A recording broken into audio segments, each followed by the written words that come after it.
Good morning. I am still trying to good morning, Instagram fam. I'm still trying to get used to coordinating the live both on YouTube and Instagram at the same time. So excuse my tardiness this morning. I'll have it hopefully more on track next Sunday. So welcome again to Sunday, Carb Sober Sunday. I hope you're all having a wonderful holiday season. And the holiday season had been perpetually for me so troublesome, and I know for many uh, a struggle.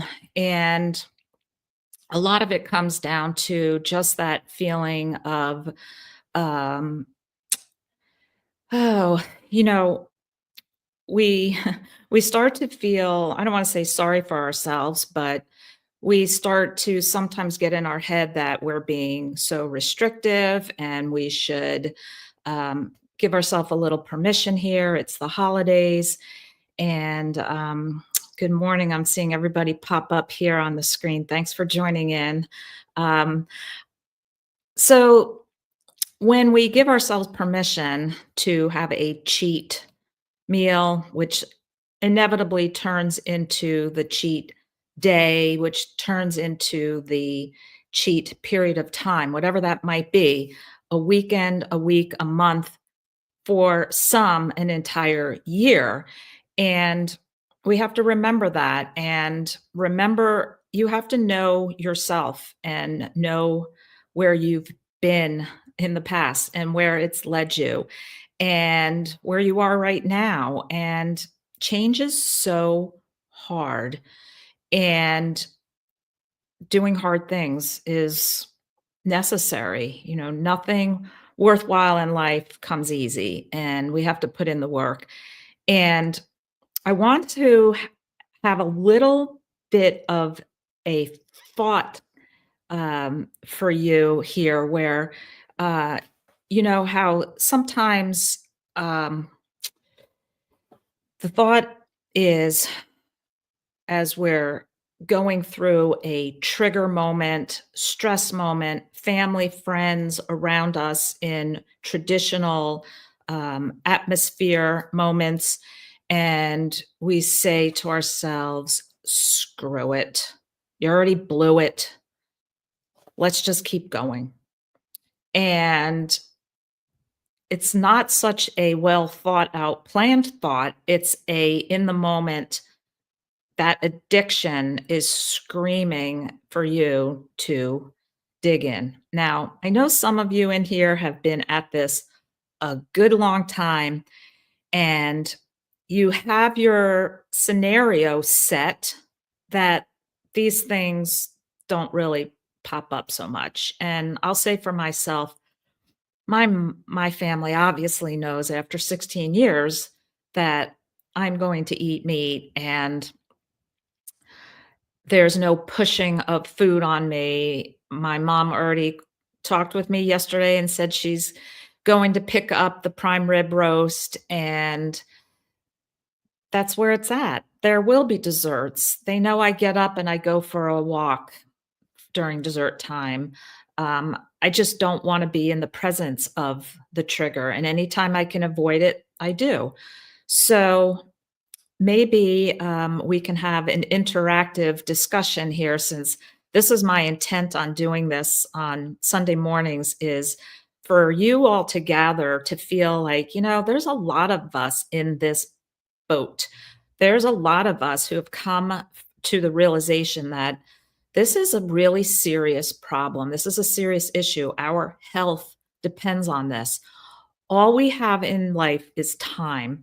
And if we spend our time in our addictive foods, we will have less time, and that future time we have will be low quality of life and pretty much a slow suicide and a miserable existence. When you are arthritic, when you have dementia, cancer, gut issues, skin issues, we could go on and on, depression, anxiety issues, this ruins the time that we have left. And it's one trip around the block, and understanding that no bite of any delicious fill in the blank, none of that could possibly win out over health in the future and getting healthy now. And yeah, so Angie wrote in there, no cheats, not worth it. And,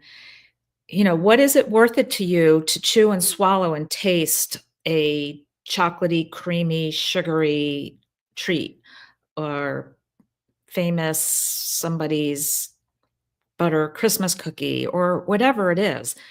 And as my friend who's in here in the chat, Tammy, says, um, I remember what that tastes like. I can just say, "Yep, I remember how good that was." And I can remember right now, and I'm actually a little salivating just at the thought of it. My Danish grandmother made the most amazing, only at Christmas time because it was labor intensive, but this um, dessert pastry cookie like Danish treat called Kleine, Kleine, I think was the what it was. And boy, were those good. But boy, do I remember as a kid climbing up and opening. She used to put them into emptied Danish, the Danish butter cookie tin, right? And they would save them so that at Christmas time, other things could go in those tins. And I remember um, digging into them. And you know what I remember? I remember digging into it again, and a half hour later again. And it's my recollection now, looking back at that addiction that was already in me from a very, very young age. And I'm okay now. I remember how good that tasted. I mean, not to say if my grandmother were still alive and making them right here in my kitchen right now, that it would be really hard to not have one. But one is too many, and 100's never enough. And I remember what it tastes like, and I also know, I have knowledge now of how detrimental it is to my body. Inflammatory, addictive. It brings me away from peace with my relationship with food, and I want freedom from the cravings and the addiction. And it's really, really tough. So, I have to say that there is nothing, your health doesn't give a crap about anybody else's opinion, anybody else's um, advice. We don't owe anybody an explanation. So always kind of remember those things.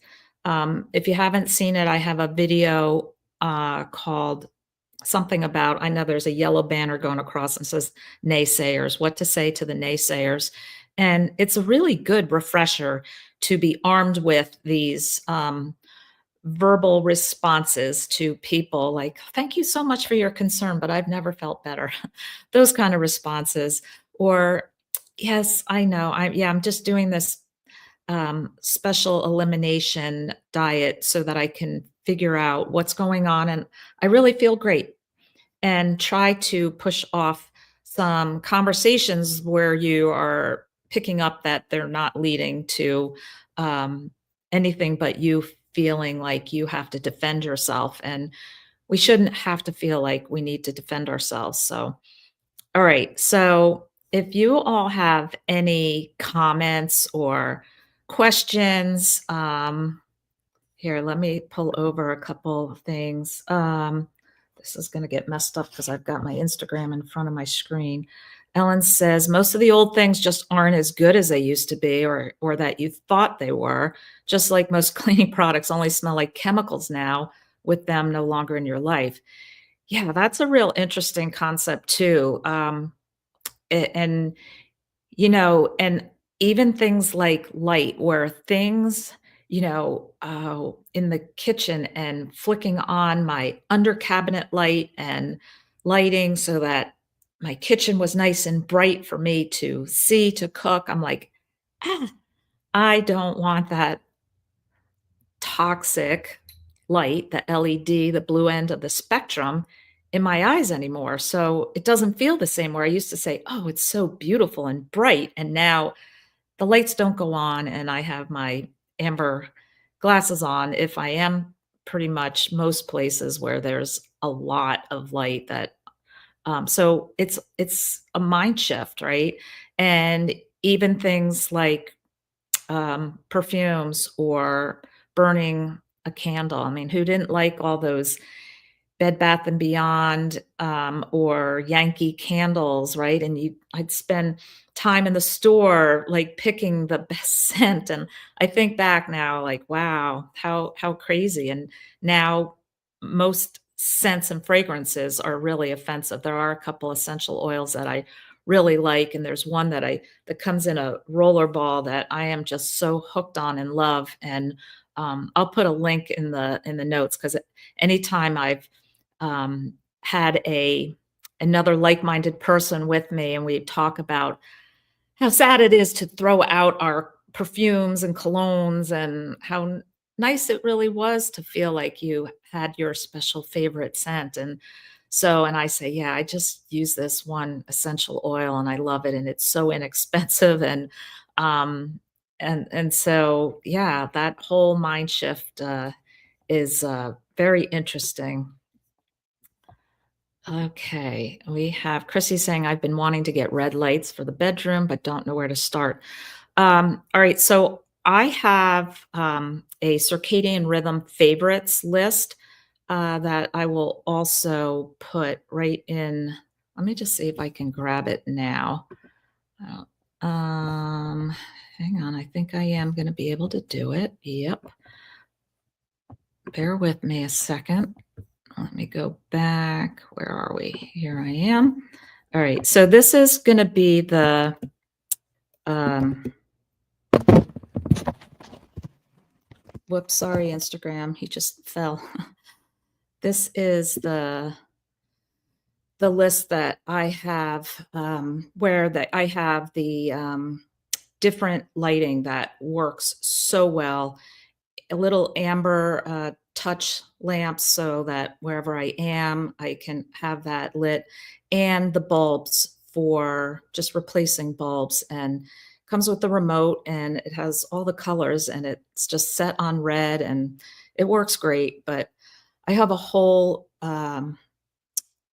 variety of different ways that I manage because it is initially uncomfortable the darkness when we're not flicking on lights, and it's become very normal to me now, and I have it set up where I have plenty of amber lighting that I can get around and do everything that I need to do. Okay, let's pull over a couple more. This is not work. Thoughts on not being hungry in the morning. I hear that's bad, but I'm just not hungry. So I say just go with it. If I'm not hungry, I don't eat. I literally do not ever force myself. Well, it's morning and they say I should be eating. I think what will naturally happen, and this happened to me because I would say typically I was never hungry before about 10 or 11, and I just didn't eat until then. But really, in the past 6 months, where I've been very diligent about every morning getting that morning sunlight, trying to spend time in the middle of the day at some point outside, trying to get some sunset light, and blocking the light during the day, blocking or not putting on lights in the evening. Now, sometimes obviously it's unavoidable. I've said this.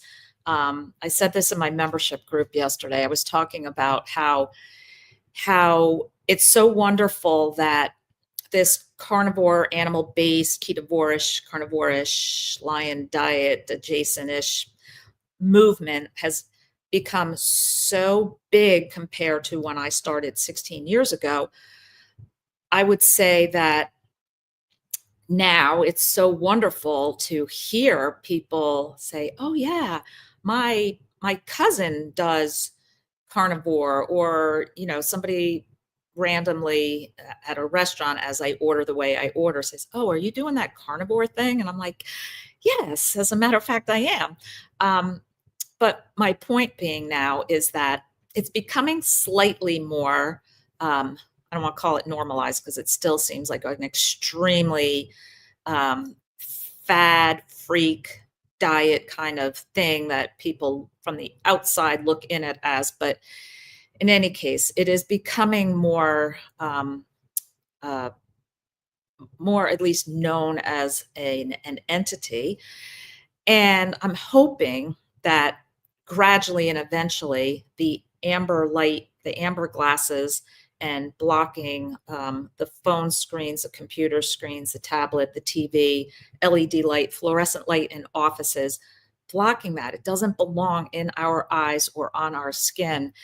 And hoping that that will become at some point more normalized because I said, like I know I'm going off on my tangent. I'll get back to where I was at. I said in my membership group yesterday, I was at a dinner with a group of girlfriends. We really only meet up maybe once a year, maybe twice a year. And it was the holiday dinner at the restaurant, and it was at 6 at night. So the sun had already set. So the healthy thing to do is to not have light coming into our eyes, especially it'd be okay if it was firelight or moonlight, but lighting in the restaurant. I didn't feel comfortable in these, amber glasses amongst my friends and nobody in the restaurant wearing these. Now, so my thought is that how cool would it be that now when you spot somebody with these amber glasses, it's like, you're in my tribe. Wait, I got to talk to you. And I'll tell you my experience. Hey, Dr. Kiltz, how are you? So good to see you. I know Sundays, I think you do your fireside fertility talk live. So we can head over on to that later. So my thought being that I was going to get into, I was on 2 cruises this past couple weeks and 2 different ships. And I was wearing my amber, I didn't put them here, my glasses for the evening shows, which are like blasting with light. And also walking through the ship because it's all so lit with LED. And I slept beautifully. My sleep pattern stayed really on target. And I was searching to find somebody who was in my tribe. Nope. Whole entire first cruise, nobody. Whole entire second cruise, nobody. Oh, but wait a minute. The last day of that second cruise, as I was pulling my suitcase onto the elevator, I had all my bags, and I get in the elevator and through the crowd, because this is debarkation day. So, of course, there's a lot of people heading out and down. And I spot a guy who had yellow lenses in his glasses. So I was dying. I just had to talk to him. So as the shuffling and getting off, and I said to him, I go, "Do you wear those all the time? Are you a circadian quantum biology kind of down the rabbit hole thing?" He goes, "I've never felt better since I started wearing these. I started it for the computer at work." And he goes, "Now I wear them all the time because basically you got to think about it pretty much all the time, unless you are outdoors in the sunlight, we are exposed to artificial light. And when you're outdoors in the evening time, we are exposed to so much artificial light at night. The security lights on the building, the street lights, the lights coming off the stores, the headlights from the cars. So it's really, really interesting. And okay, so Kiltsy, I hope you don't mind me calling you Kiltsy. A term of endearment. He's live at 10 a.m. So pretty much when I get off. What great timing we have. I got Adrian on here. Yes, Adrian was on that second week of cruising I was on. It was great. And yeah, we had a lot of discussions about our meals and, just being being somewhere, especially on vacation, and trying to get food that you feel is nutrient dense and healthy to eat when you're out and about. All right, so let me get back to um, this question I have here. As far as not being hungry in the morning, boy, I went on, boy, was that a crazy cool tangent I just went on. So let me circle back.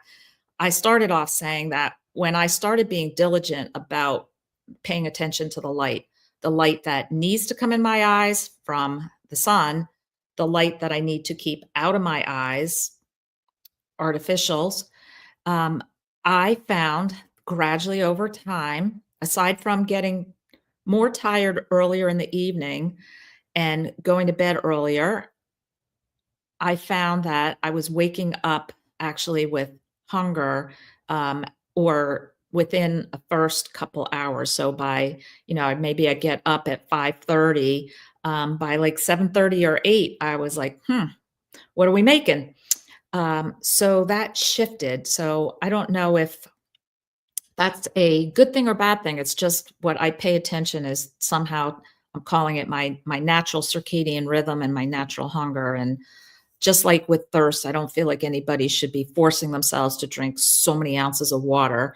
I drink when I'm thirsty. So, um, all right, I'm just gonna keep. Actually, I should. Oh wow, we got Anders Streifelt from Switzerland here, and he says carnivore for 3 years now, and his body looks 30 years younger. Yeah, it's amazing. I feel so fortunate. I found this almost 16 years ago when I was 44, and I am 60 now, and I feel like I do have some benefit from that. Also, I have also, and I used to, I used to consider this a fault of mine. I was a sun worshiper. Now I look back at it, and back then I thought, "Ugh, that's such an unhealthy, habit, addiction to have." But meanwhile, I feel like now, knowing what I know, my body just craved being outside and craved the sun, and coming full circle now, I am so happy to understand and know that that doesn't cause cancer. It doesn't, guys, and if you wanna go down the whole rabbit hole of that, you can. You can see proof of maps and how the cancer rate is, um, much lower, or well, cancer and other disease rates are much lower closer to the equator, and it does so much benefit for blood pressure. I mean, all in all, I've just come I wanna say I feel like I'm completing a full circle of where I'm at in the pillars of health and understanding the importance of the light and how we are quantum beings and electromagnetic um, um, components to our bodies with the electrons and grounding and the I don't have it, darn, I showed my group yesterday when you look at the skewed end of the blue light, when we talk about blue light toxicity, of course, we're not talking about an actual color blue. This is not in the visible spectrum of color. It is down by the blue end, but it's invisible. Um, and so I know that's it confuses people. It's pretty much white light, but it is all skewed at the blue light end of the invisible spectrum. And when you see that spike of what's coming off of our screens and LEDs and fluorescent lights and TVs, and you compare it to the spectrum of the light that's coming from the sun or an incandescent bulb, which, of course, we know they're actively outlawed as of I should look it up because I keep saying I don't know, is it 2026 or 2028? There will be no more. If anybody knows, let me know. Um, but the let me go over into I want to make sure I don't miss you over on Instagram, but um, I find that a lot of people like viewing on YouTube, number one, because when it's on a replay, you can hit the speed button and all that, but and save the spot where you're at, whereas you can't with Instagram. Where was I at? All right, the incandescent bulbs, full spectrum, because you need the yellow, red, amber to balance out the blue. And then that's what's intended to be in our eyes. It's not that blue light is toxic, because there is obviously the blue light, invisible blue light part of the spectrum coming from the sun.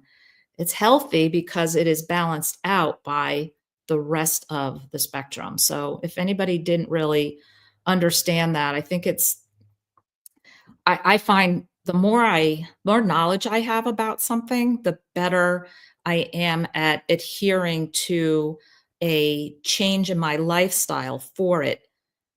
Why? Because this stuff is invisible and this damage is done over a period of time. I don't want cataracts. I don't want macular degeneration, but it's not just eye disease. This goes way, way beyond that. That's just part of it because the eye is part of what's happening here. The eye is attached to the brain. It is then that skewed blue light end of the spectrum that is now causing problems in the pineal gland and the suprachiasmatic nucleus, the SCN.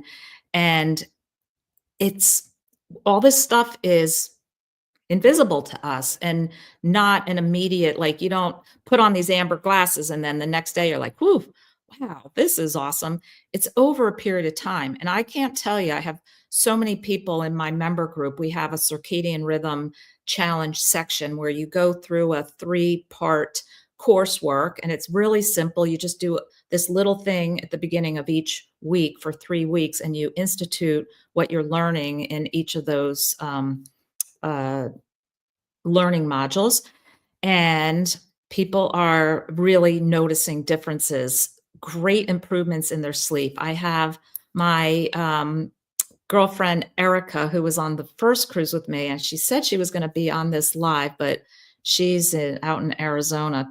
So I don't know if she's on here, but I've been relaying to her my emphatic uh, desire for her to understand and listen to my quantum circadian rhythm, uh, we'll say dissertation.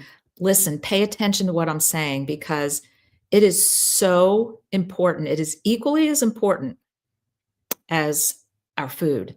And I never thought I would say that. I always thought, you always say, yeah, food is 99%, exercise is whatever when you're trying to lose weight. It's, you know, six-pack abs are made in the kitchen, not the gym, like all those things, right? So food, so important. And I was under the thought process of food is everything for our health. Food.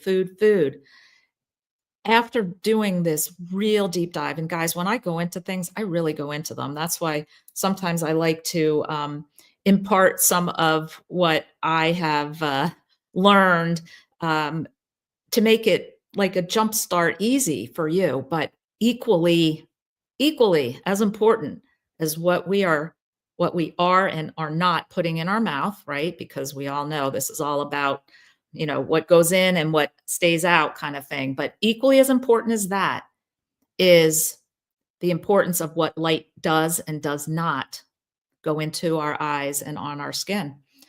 Equal, and for our health, okay? I'm not just saying just to prevent cataracts and that it's a side thing. I'm talking exponentially important. Um, so, uh, okay, so here's a question. Would warm LED lights be better than brilliant white?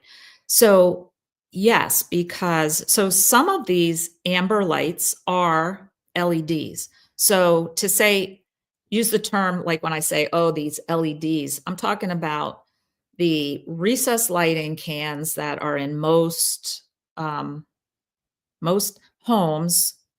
Those LED lights are the, you know, uh, blue skewed end of the spectrum. If you can do, so the warm ones have a little more of the red in it. And the LED light that I have in that link that I put, is it in there? Did I do it? I don't know. Did that go into there? I thought I posted it. I don't know. Let me post it again. What the heck? The link where so there is LED bulbs and it's got a little handheld remote. And so I have 2 bulbs on either side of my bed and on the nightstands. It comes as a pack of 4 and it's inexpensive. You replace your uh, bulbs with these, and it has the remote has all you can go purple, green, red, blue, yellow. So mine is just I have yellow, red, and I just can click it on or off. And it also has an app. I think you can do it right from the app. And also, however else you control your lights, it will just be right from there. And those are LEDs. So I'm not really sure what you are saying, Egg, about would warm LED lights. So I'm guessing, I think I know what you're talking about. I think like if I'm standing in Lowe's or Home Depot in the whole light bulb wall of selection, um, there's ones that are termed warm warm instead of bright white. So I would say better, but still, no bueno. But I'm going to tell you too. Here's another issue, and I hear this a lot, and I get it because I live solo here, so I don't have to worry about somebody else coming in and flicking on all the lights and getting annoyed that it's so dark and that there's just these weird red lights in the house now. I'm going to say this is really not much different than the whole food thing, right? Like now you're pulling the rug out from somebody. Like now you're not, going out to the Mexican that we went to every Friday and sharing the guac and the chips that we used to share. That's disruptive to some people. And I get it. And it makes it harder for you because you still love the guac and the chips. But now this other person who is the significant, let's say, spouse partner is you're forcing your lifestyle that's well, not forcing it on them, but causing ripple effects. And so let's also call it very similar with this whole quantum biology lighting thing. So my girlfriend that I was speaking about, who's out in Arizona right now, her husband travels a lot and they have 2 residences. Sometimes he's in Florida, and she said to me, she's like, oh, it's kind of so nice. He left yesterday and I have the week to myself to be able to wear my amber glasses, keep the lights down, have the red lights glowing, because when he's here, everything's on, the TV's on, and he quote unquote laughs at me with my glasses. But let me tell you this, and I'm sure she would be okay with me sharing this, because I know a lot of you are in a similar boat, because I hear it from a lot of people that I coach. She was daily taking, I forget what, Tylenol PM, right? Which, as a sleep aid, and because she needs to sleep, and I have to take it to sleep. And I said, no, you need to stop putting that toxic stuff in your body. You need to understand what your body is actually doing, even if it is lack of sleep. What's it doing? Not, let's say, hindered by having a medication in your body. Understand when you're waking up. Are you falling asleep? When you wake back up, can you fall? Like, you need to understand what's actually happening so that you can work on improving. And I am so thrilled that she told me yesterday she is off of that. And I know some of you take this stuff, and even Ambien, and even things that are prescription. Um, it's so important. You need your body to heal, and your body will sleep. We're not meant to be in a sleep deprived state. It's horribly unhealthy. So you have to figure out what's the root cause of that.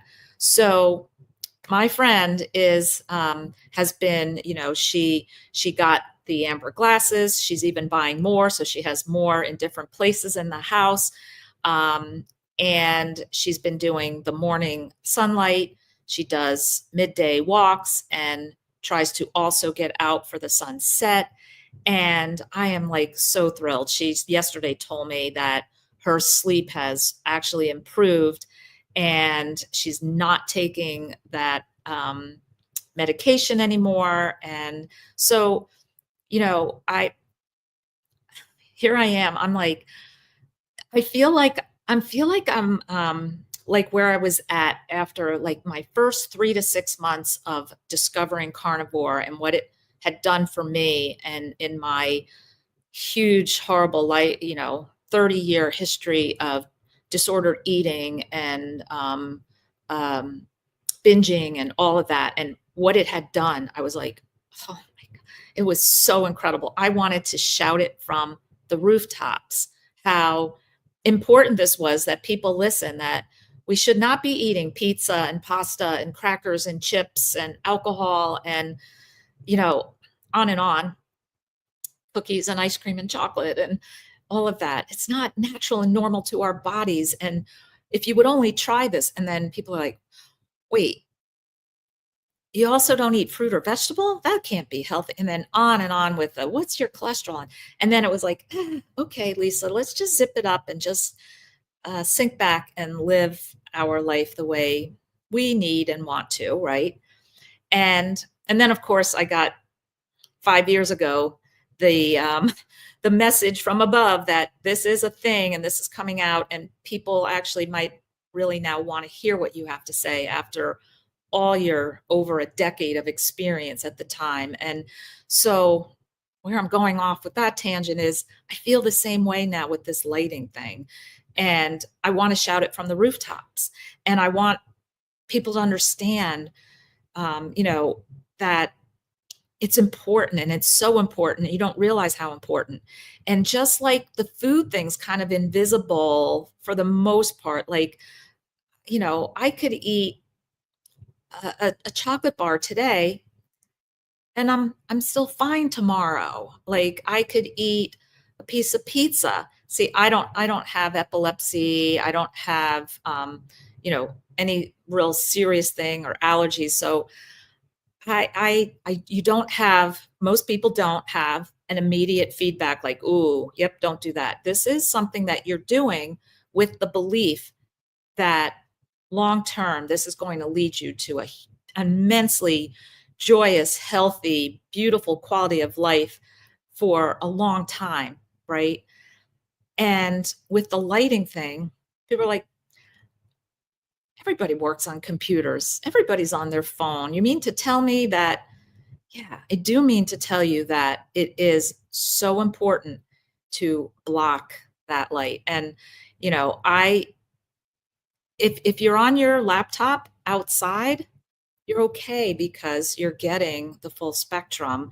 And, this little amount of extra skewed. So there's different things. And, I'll say I don't do it 100% of the time. I'd say I do it 90% of the time. And this is harm reduction, just like with food, because a lot of times people don't do keto or carnivore 100% of the time. But what you're doing now is way better than what you used to do when you didn't know.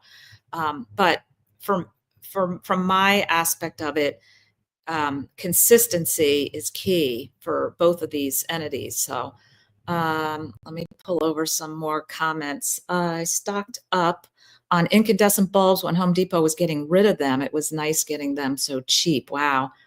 I wasn't there at that point knowing that I needed to stock up on them. But, I'm actually, I have, let me just look at this light bulb. So I'm pulling out, I've got these pendant lights over this counter here because my kitchen's right there.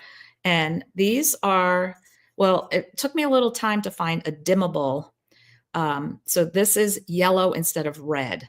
And why? Because I have different lighting in my kitchen. And if you go total red, sometimes that makes it real difficult if you need to see color or you actually need to see a little bit more. So this was a really good way for me to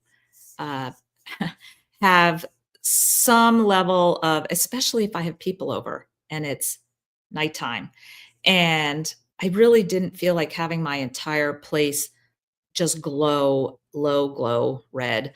And this is great. So, and it's on a dimmer, so I can go low to high, but at least that really is, a step above where I was with that being full on toxic LED bulbs. Oh, good. You've got, so T. Ellis is asking Cruise website link questions. Where are these carnivore bars I occasionally eat? Okay, so I'm going to put a link. So the Carb Sober Cruise. Let me get that link. So yeah, I'm hosting a cruise. It's coming up very quickly. So if you're interested, there are still some cabins left. Now, of course, there's like 3,500 people on this cruise ship. And this Carb Sober Cruise group right now, I think we have about 135 people joining me and Bella and Fred Hahn. He's that slow burn fitness expert. It's going to be on with us. So I'm really excited.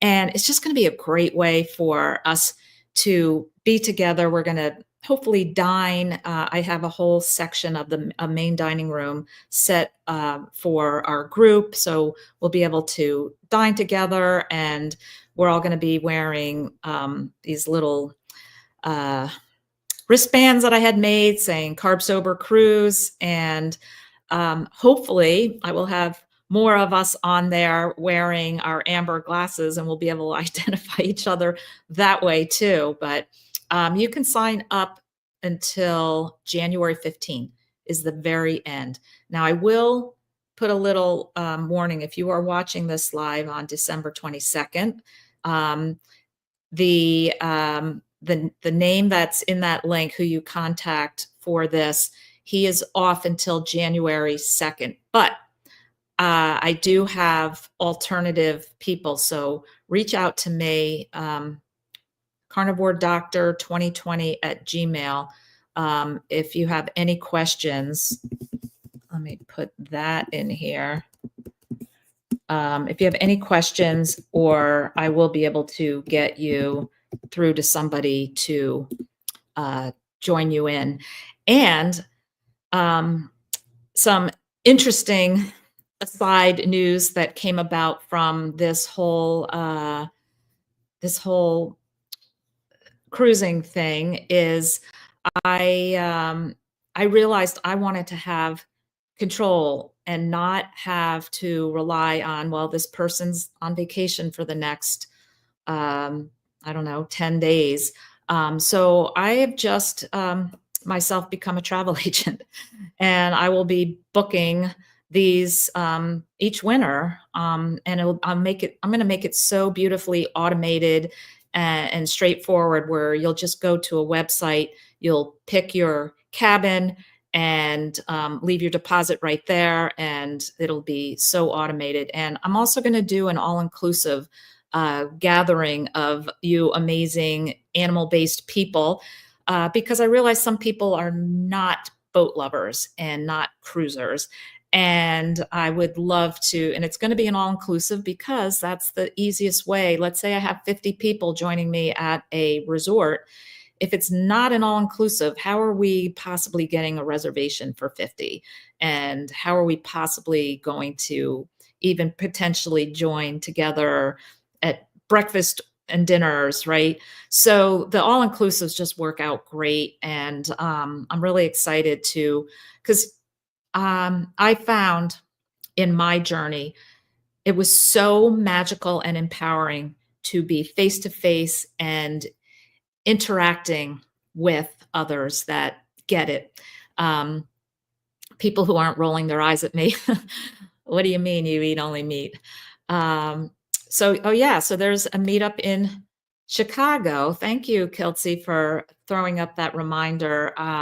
So go to the Healing Humanity website, and you'll click on, I think there's and Kiltz is going to be at this one too, January 4th, in Arizona is one with Laura Spath and I forget who else, but Kiltsey and Spath, and for Healing Humanity. I can't make that one because I'll be on another cruise ship doing research, of course, for for different cruise lines that might be more ideal than others as far as being very flexible in the request for no seed oils and meat and seafood and eggs.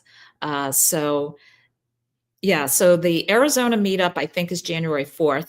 The Chicago meetup that I will be at, because I will be getting off the ship, flying directly to Chicago, and that's on January 11th. So definitely, if any of you are in those areas, make your way. If you've never been to a meetup, make your way there, because I'm on a mission to host a meetup in every state. So I love meeting people face to face. I say hug it on in. And it's just so it's such a beautiful, beautiful life to just to connect with beautiful people. And I'm just living my best life, being able to be in a position where I can help, and I want to help as many as I can. And that this is one of the ways that I can do it, is joining people together. So and then also the second question, where are these carnivore bars? Yeah, I love the carnivore bar. And I know people complain about the cost of them. And I'm going to tell you this. I have made pemmican. So it's basically pemmican. Pemmican is dehydrated beef that's pulverized and mixed with rendered melted beef tallow. And then what that does is the dehydration of the beef, step one, removes all the moisture. And then the fat that then is warmed and mixed with this pulverized dehydrated beef coats all the beef. So that's why it's shelf stable. It doesn't spoil. You can leave it in your pantry for 10, 20 years and it will not mold.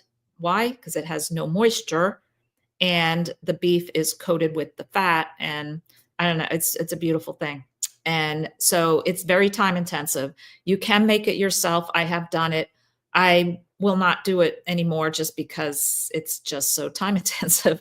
And for the times, I mean, it's such a great have on hand to be able to, because it's non-perishable, no refrigeration, grab some in my backpack for when I leave on a trip. You might have a 4-hour layover. I don't feel like buying an $18 single patty at an airport for a burger.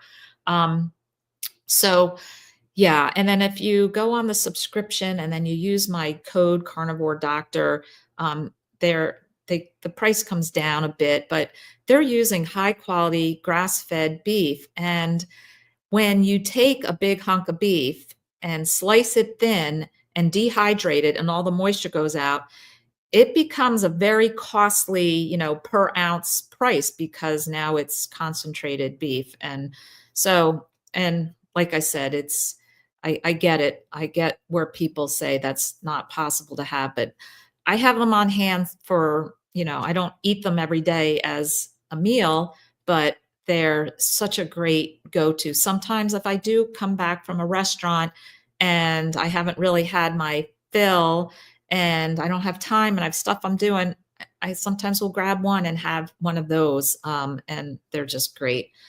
Um, Adrian said, "Where can we get the good bulbs?" So, um, I think I don't know, why does it look like now that I'm scrolling up? Oh, no, it does look like. So I put the link if you scroll in the chat here. I know not on, if you're on Instagram, go over, watch the recording, and I will have all of this information in the notes.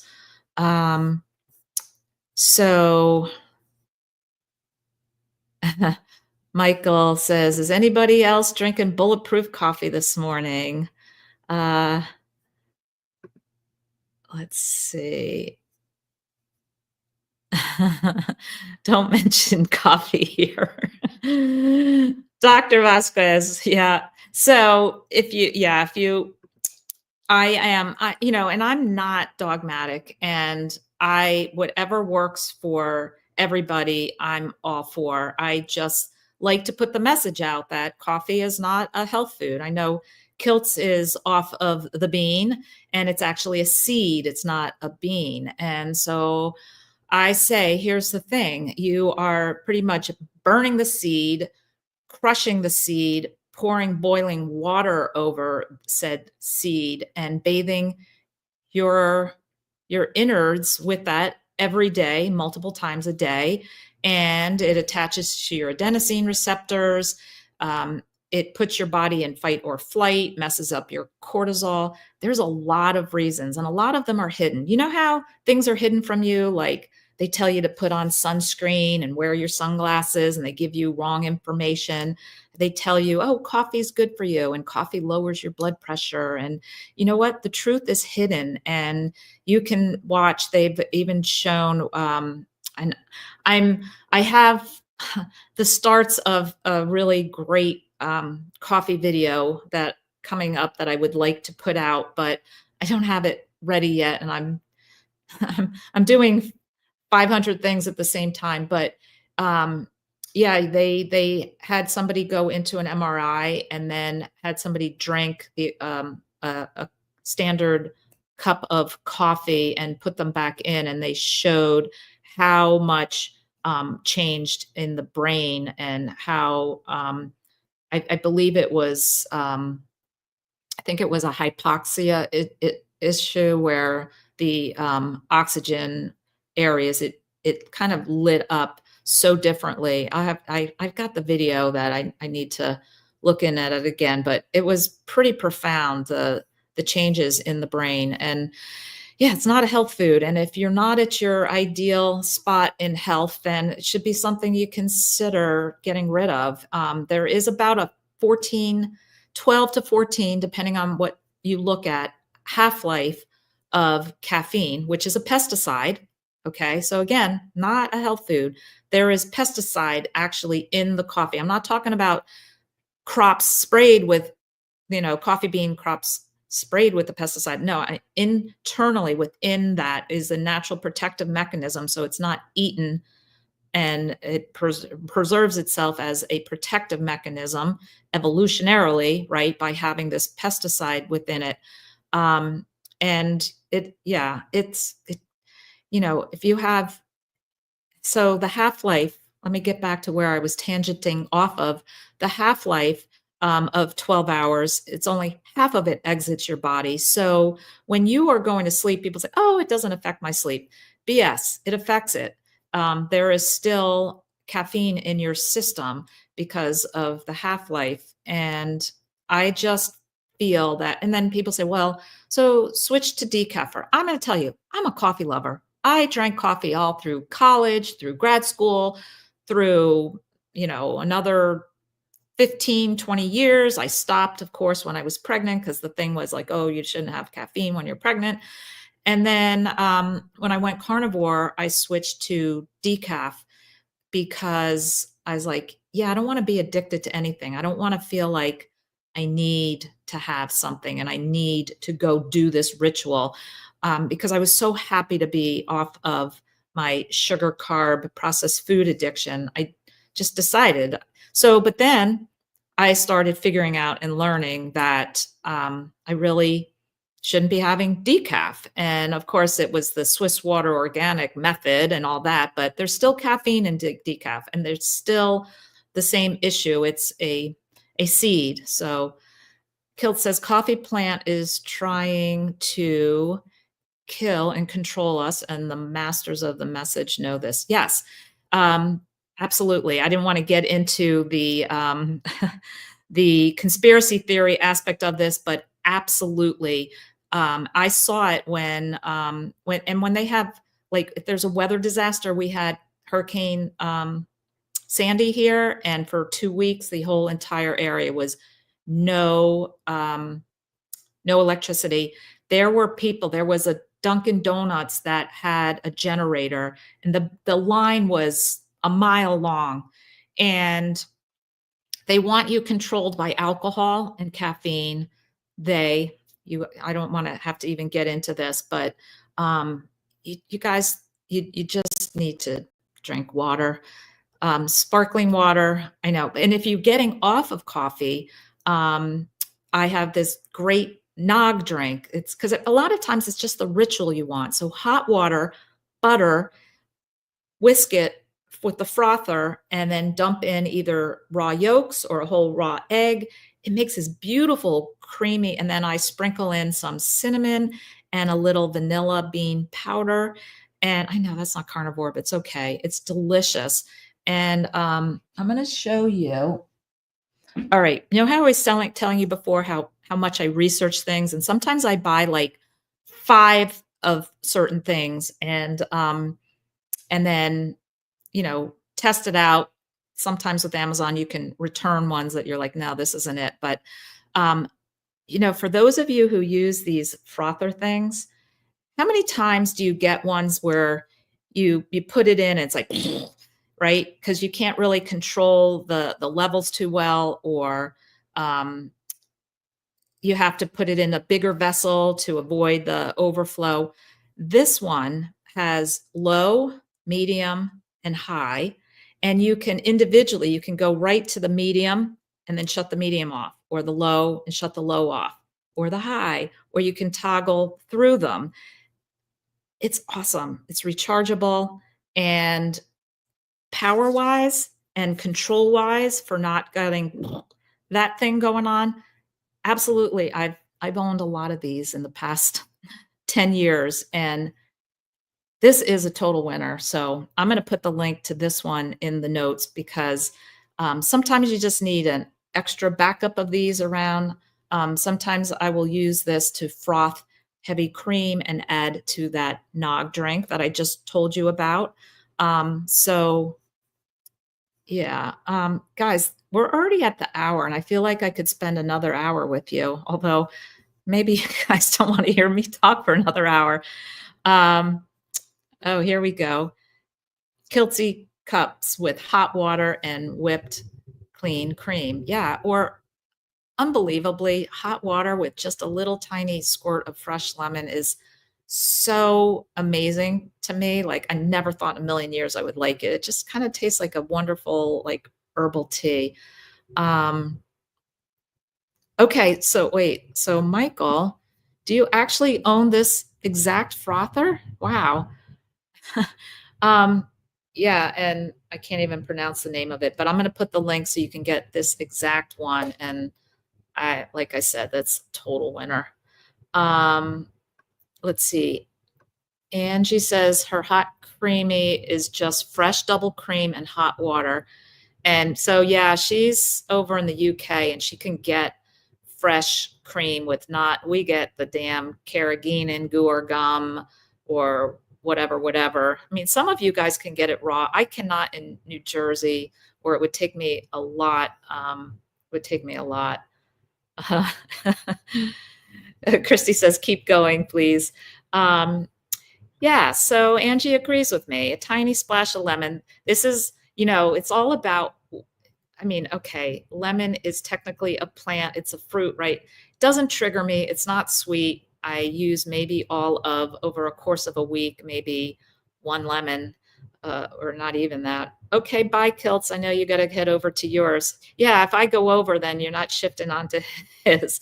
But let me just go. There was a couple other, there's so many comments I didn't get to, and maybe next time I should talk less and interact and go through the chats more. But you know me, I get excited and I go on my tangents. And so I'm going to leave you with this. I'm so proud of my membership group, and I would love to get to know you over there. If you would like to come join into a community, I go live 3 or 4 times a week, every week. It's a small group, and everybody gets to interact and talk and ask questions. And I have a whole section of